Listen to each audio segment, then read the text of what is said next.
आज है श्रीमद् भगवत गीता अध्याय 7 श्लोक 4। और चलिए इसको समझते हैं। आप किससे बने हैं? आज हम बात करेंगे कि आप किससे बने हैं। गीता अध्याय 7 श्लोक 4, शरीर मन और अहंकार का सच। शरीर मन और अहंकार का सच। ठीक है, तो आज हम बात करने वाले हैं श्रीमद् भगवत गीता में कि यह श्लोक बहुत छोटा है, लेकिन इसका अर्थ अगर जीवन में उतर जाए तो हमारा डर, अहंकार, तुलना, लालच और असुरक्षा सब हिल जाते हैं। अक्सर हम पूछते हैं, मैं कौन हूं, मैं ऐसा क्यों हूं, मेरे जीवन में इतनी उलझन क्यों है। कृष्ण इस श्लोक में अर्जुन को बताते हैं, तुम किससे बने हो, और जब यह समझ आ जाए तो जीवन अपने आप हल्का हो जाता है।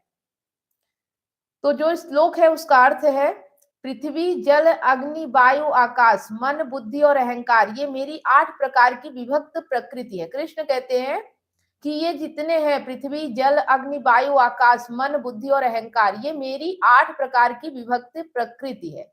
मतलब हम जो कुछ भी अपने अंदर और बाहर देखते वह सब प्रकृति है। शरीर पृथ्वी, जल, अग्नि, वायु, आकाश है ना। शरीर किससे बना है? पृथ्वी, जल, अग्नि, वायु और आकाश से। मन हमारा है सोच से हमारा मन बनता है। बुद्धि का काम है निर्णय लेना। अहंकार मैं का भ्रम है। ठीक है, अहंकार एक भ्रम है। और कृष्ण साफ कह रहे हैं, ये सब मैं नहीं हूं, ये मेरी प्रकृति है। मतलब ये जितनी चीजें हैं वो सत्य नहीं है, वो कृष्ण नहीं है, वो उनकी प्रकृति है। ठीक है, तो गहराई से समझना, मैं और मेरा क्या है, यहीं से असली बात शुरू होती है। हम क्या कहते हैं? मेरा शरीर, मेरा मन, मेरी सोच, मेरा गुस्सा, मेरी सफलता, मेरा अपमान। ठीक है, लेकिन अगर कोई चीज मेरी है तो वो मैं नहीं हो सकती। बात समझ में आ रही है? अगर कोई चीज मेरी है तो वो मैं नहीं हो सकती। जो आपको मेरी लग रही है ना, एक मिनट। तो जो आपको मेरी, जो जिस भी चीज को आप मेरा कहते हो वो मैं नहीं हो सकता। मतलब वो सत्य नहीं हो सकता, वो सिर्फ एक प्रकृति है। ठीक है, तो मैं नहीं हो सकता। शरीर मेरा है, मन मेरा है, अहंकार भी मेरा है, तो फिर मैं कौन हूं? अगर ये सब मेरा है, मतलब प्रकृति है, तो मैं कौन हूं? तो कृष्ण अर्जुन को धीरे धीरे वहां ले जा रहे हैं जहां अर्जुन समझ सके, जिसे तुम मैं मान रहे हो वो असल में प्रकृति है। जिसे आप मैं कहते हो वो प्रकृति है। 8 तत्वों की सरल व्याख्या। ये 8 तत्व है, इनको हम सरल भाषा में समझेंगे। जैसे कि भूमि, पृथ्वी। तो पृथ्वी से क्या है? यह शरीर का ठोस हिस्सा है। हड्डियां, मांस, त्वचा, ठीक है, ये पृथ्वी से है। लेकिन शरीर बदलता है, बीमार होता है, बूढ़ा होता है। तो क्या जो बदलता है वही तुम हो? बिल्कुल नहीं। जो बदल जाए वो मैं हो ही नहीं सकता। ठीक है, फिर आप जल, खून, पसीना, आंसू, लार सब पानी है। भावनाओं में भी बह जाना इसी जल तत्व का खेल है। अगर आप भावनाओं में बहते हो तो ये प्रकृति है, जल जो तत्व है उसका खेल है। अनल मतलब अग्नि, भूख, पाचन, शरीर की गर्मी, ऊर्जा। आज जो ऊर्जा है कल नहीं भी हो सकती है ना। और जो नहीं भी हो सकती है वो मैं नहीं है, वो प्रकृति है। क्योंकि प्रकृति का काम है बदलना, सत्य कभी बदलता नहीं है, कृष्ण कभी बदलते नहीं है। ठीक है, और वायु जो है, श्वास, गति, बेचैनी। जब मन बहुत चंचल हो तो समझो वायु तत्व हावी है। अगर मन चंचल है तो वायु तत्व हावी है। खम यानी आकाश, शरीर और मन के भीतर का स्पेस, खालीपन भी प्रकृति है। ठीक है, जो खालीपन होता है वो भी प्रकृति है। तो मन, सोचों का बहाव, आज कुछ अच्छा लगा, कल कुछ बुरा लगा। अगर तुम मन होते तो हर सोच के साथ तुम बदल जाते। ठीक है, लेकिन तुम नहीं बदलते। जो ये मैं है ना वो नहीं बदलता, बाकी सब कुछ बदल जाता है, आप वही रहते हो। बुद्धि, निर्णय लेने की क्षमता। लेकिन एक ही इंसान एक ही बात पर अलग अलग समय में अलग अलग निर्णय लेता है। अहंकार, सबसे खतरनाक, मैं सही हूं, मेरे साथ ऐसा कैसे हो सकता है, मैं अलग हूं। यही दुख की जड़ है। दुख क्यों है? मैं सही हूं, मेरे साथ ऐसा कैसे हो सकता है, मैं अलग हूं, यही दुख की जड़ है। तो आज के जीवन से उदाहरण लेते हैं। मान लीजिए कोई आपको अपमानित कर देता है, तुरंत क्या होता है? मन दुखी। ठीक है, बुद्धि सफाई देने लगती है, अहंकार चिल्लाता है मेरी बेइज्जती हुई। आपके साथ भी यही हो रहा है राजकिशोर। लेकिन कृष्ण कह रहे हैं यह सब प्रकृति का खेल है, तुम इनसे अलग हो। ठीक है, तुम ये नहीं हो, तुम प्रकृति का हिस्सा नहीं हो। अगर यह बात थोड़ी सी भी समझ में आ जाए तो गुस्सा वहीं गिर जाता है। आज के समय में लोग कहते हैं मुझे लाइक नहीं मिले, मेरी रीच कम हो गई, मुझे इग्नोर कर दिया गया। यह सब किसका दर्द है? अहंकार का, मन का, तुम्हारा नहीं। मतलब तुम जो हो, ये सब चीजें तुम्हारा दर्द नहीं है, लेकिन तुम मानते हो कि तुम्हारा दर्द है। ठीक है? तो आत्मनिरीक्षण कीजिए, थोड़ी देर रुकिए, अपने जीवन की किसी एक समस्या को याद कीजिए और पूछिए, यह समस्या किसे हो रही है? शरीर को, मन को, अहंकार को? अगर ईमानदारी से देखेंगे तो पाएंगे समस्या मुझे नहीं है, समस्या मेरी प्रकृति को है। ठीक है? समस्या मुझे नहीं है, समस्या मेरी प्रकृति को है। और कृष्ण यहाँ पे क्या सिखा रहे हैं? कृष्ण यह नहीं कह रहे कि सब छोड़ दो, जंगल चले जाओ। कृष्ण कह रहे हैं पहचान लो कि तुम क्या नहीं हो। जब पहचान साफ हो जाती है, मोह ढीला पड़ता है, डर कम होता है, तुलना टूटती है, जीवन हल्का हो जाता है। ठीक है? तो यहाँ पे जो गीता अध्याय 7 श्लोक 4 हमें यह सिखाता है कि तुम शरीर नहीं हो। क्या क्या नहीं हो? तुम शरीर नहीं हो, तुम मन नहीं हो, तुम अहंकार नहीं हो। ये सब प्रकृति है, और जो इन्हें देख रहा है, जो साक्षी है, वही तुम हो। जो इन सबको देख रहा है वो आप हो, और आप इन चीजों में उलझ जाते हो। ठीक है? तो अगर इस चीज से आपको समझ में आया है कि मैं प्रकृति नहीं हूं, मैं एक चेतना हूं, तो जो दर्द आपको हो रहा है वो दर्द आपको नहीं होना चाहिए। अगर हो रहा है तो वो दर्द आपका नहीं है, आपके अहंकार का है, आपके मन का है, आपके बुद्धि का है, आपके शरीर का है। आप कौन हो जो इस दर्द को होते हुए देख रहे हो? तो आप दृष्टा बन के जियो। मतलब शरीर को फर्क पड़ेगा, आपको घुटन होगी, आपके अंदर तड़प होगी, बेचैनी होगी। तो फिर जब उसमें जो निर्णय लेने का, जो हमारे भीतर से बुद्धि निर्णय लेती है कि मुझे ये करना है, तो उस पे एक्शन लो, उस पे काम करो। क्योंकि आपको कोई फर्क नहीं पड़ेगा, जो जिससे है वो उससे भिड़ेगा, उसमें काम करेगा और उसको शांत करेगा। आप अपने आप को ये देखो कि आप सब कुछ होते हुए देख सकते हैं, बदल नहीं सकते हैं। आप सोचते हो कुछ बदल जाएगा, मैं कुछ कर सकता हूँ, इसलिए आप परेशान रहते हो। राजकिशोर जी, समझ में आ रहा है बात?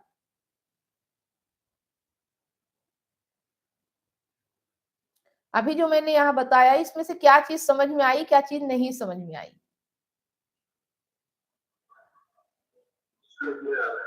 हम्म?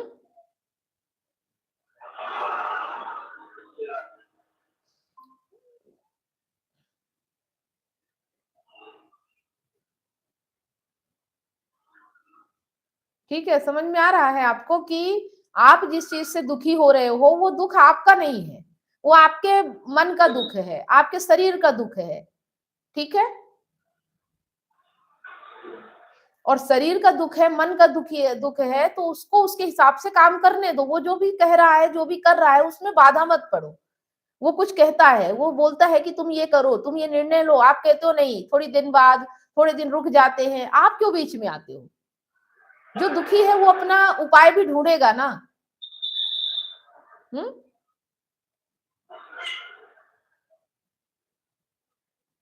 अगर दुख है तो सुख भी है, वरना दुख भी नहीं होता। तो दुख सुख साथ साथ चलते हैं। अगर दुख हो रहा है तो सुख भी मिलेगा, लेकिन आप जब उसे प्रकृति के हवाले कर दोगे तब। अगर उसमें बीच में अहंकार आ जाएगा तो बाधा पड़ेगी, तकलीफ ज्यादा बढ़ेगी। ठीक है? प्रकृति को प्रकृति के हिसाब से चलने दो। आ रही बात समझ में? सुनील कुमार जी, आपको भी कुछ सवाल है तो आप पूछ सकते हैं।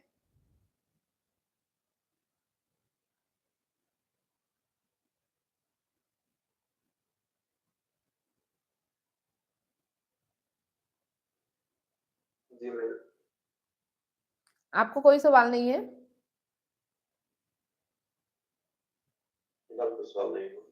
ठीक है, कोई बात नहीं।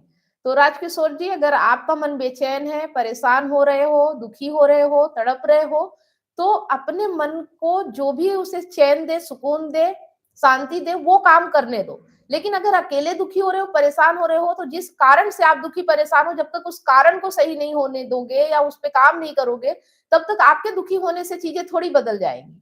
क्योंकि दुख आपके भीतर से नहीं आ रहा, दुख बाहर की चीजों से आप दुखी हो रहे हो। अगर भीतर का होता तो आप ठीक कर लेते, लेकिन आप बाहरी चीजों से दुखी हो रहे हो, तो बाहरी चीजों पे फिर काम करो, तो जाके आपका दुख खत्म होगा। ठीक है? और काम करने का तरीका क्या है कि जिस चीज से आपको दुख हो रहा है, जिस चीज से पता चला है की दुख है, उस चीज पे सीधे जाके बात करो कि आगे क्या करना है। ठीक है?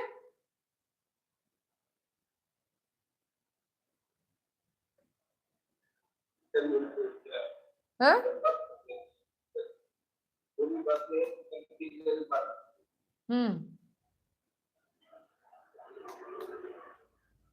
अभी आप क्या कर सकते हो ये बताओ।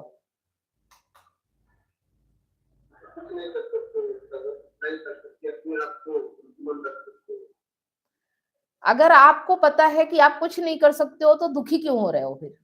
किस चीज के लिए दुखी हो रहे हो? क्या सोच के दुखी हो रहे हो?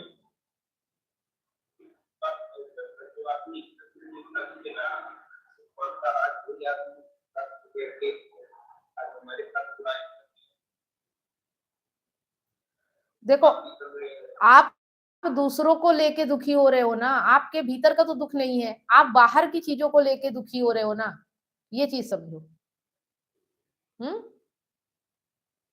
आप अपनी वाइफ को लेके दुखी हो, उसकी हरकतों को लेके दुखी हो, तो जो आपके कंट्रोल में नहीं है, अगर होता तो आप दुखी नहीं होते। और जब आपके कंट्रोल में नहीं है तो दुखी होके आप क्या कर लोगे? आप अपना ही नुकसान कर रहे हो ना, उसका थोड़ी कुछ होगा।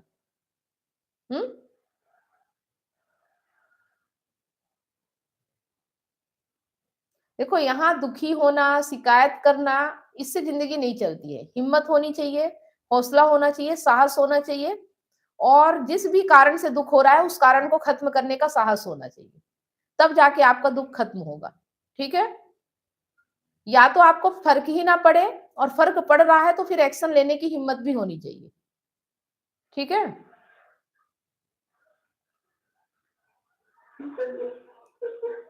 हाँ, बैठ के रोने से कुछ नहीं होगा, है ना? ये इमोशन की दुनिया नहीं है कि आप इमोशनल हो जाओगे, आप दिखाओगे कि मैं बड़ा दुखी हूं तो वो उसका दिल पिघल जाएगा, वो रहम करेगी, ऐसा नहीं होगा। ठीक है?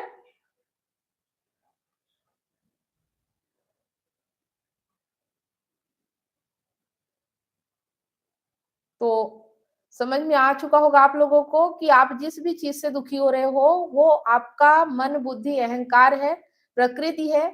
लेकिन आप अगर ये समझ जाओ कि ये सब चीजें आप नहीं हो, आप सिर्फ इनको देख सकते हो, इनको देखने वाले हो, तो फिर आप इनको बदलने की कोशिश करना छोड़ के इनमें जीना शुरू कर दो, और जो भी परिस्थितियां हैं उसमें आप कैसे जी सकते हो इसके उपाय ढूंढो।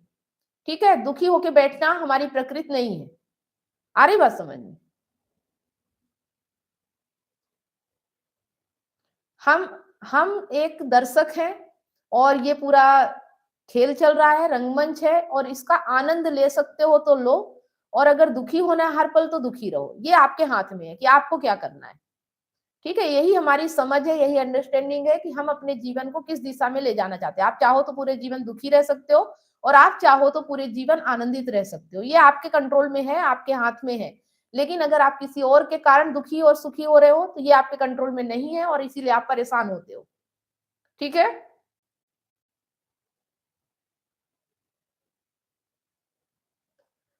चलिए, आज के लिए इतना ही। फिर मिलते हैं नेक्स्ट लाइव सेशन में। कुछ वीडियो वगैरह होंगे तो मैं आपको भेजूंगी, जिससे आप चीजों को समझ पाओ। बस यही कह सकती हूँ कि अपनी समझ को विकसित करो, अपने विवेक को जगाओ, और अपने समझदारी और अपने स्वभाव में जीने की पूरी कोशिश करो। इसी से आपका जीवन अच्छा होगा। ठीक है? ओके राजकिशोर?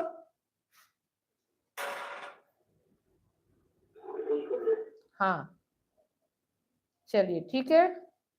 गुड नाइट सभी लोगों को। क्या आप अपने पार्टनर की बेवफाई से टूट चुके हैं? क्या विश्वास टूटने से आपकी जिंदगी और आपका करियर दांव पे लगा है? विश्वास की कमी, डिप्रेशन और अकेलापन आपको घेर रहे हैं। आप अपने हस्बैंड, वाइफ या सहकर्मियों पर भरोसा नहीं कर पा रहे हैं, लेकिन अब यह दर्द खत्म हो सकता है। मैं कमलेश सोनी पिछले 8 वर्षों से हजारों रिलेशनशिप्स पर काम किया है, और कंसल्ट करके उनके साथ उनकी प्रॉब्लम पर साथ मिलकर जो भी समाधान हो सकता है हमने किया, और 100% गारंटी के साथ समाधान मिला, और आज वो खुशी से जीवन जी रहे हैं। और मेरा मिशन है आपको निराशा से निकालकर खुशहाल जिंदगी की ओर ले जाना। मेरा 90 दिन का विश्वास और रिकवरी सिस्टम आपकी जिंदगी बदल देगा। हमारे एक्सपर्ट्स कोचिंग, कंसल्टिंग और हीलिंग के साथ अपने रिश्ते में विश्वास और प्यार वापस लाएं। डिप्रेशन और अकेलापन से मुक्ति पाएं और अपनी मैरिड लाइफ और करियर को नई उड़ान दें। हजारों लोग मेरे YouTube चैनल और Facebook से प्रेरणा ले चुके हैं, लेकिन व्यक्तिगत कंसल्टिंग वो चाबी है जो आपके रिश्ते का ताला खोलेगी। आज ही कदम उठाएं। 7697572249 पर व्हाट्सएप करें या लिंक पर क्लिक करें और अपॉइंटमेंट बुक करें और हमारे 90 दिनों के वर्कशॉप से अपनी ज़िंदगी के निराशा को खुशहाल ज़िंदगी में बदलें। आपका रिश्ता हमारे लिए मायने रखता है। आज ही एक्शन लें और अपनी खुशहाल ज़िंदगी की शुरुआत करें। Click now.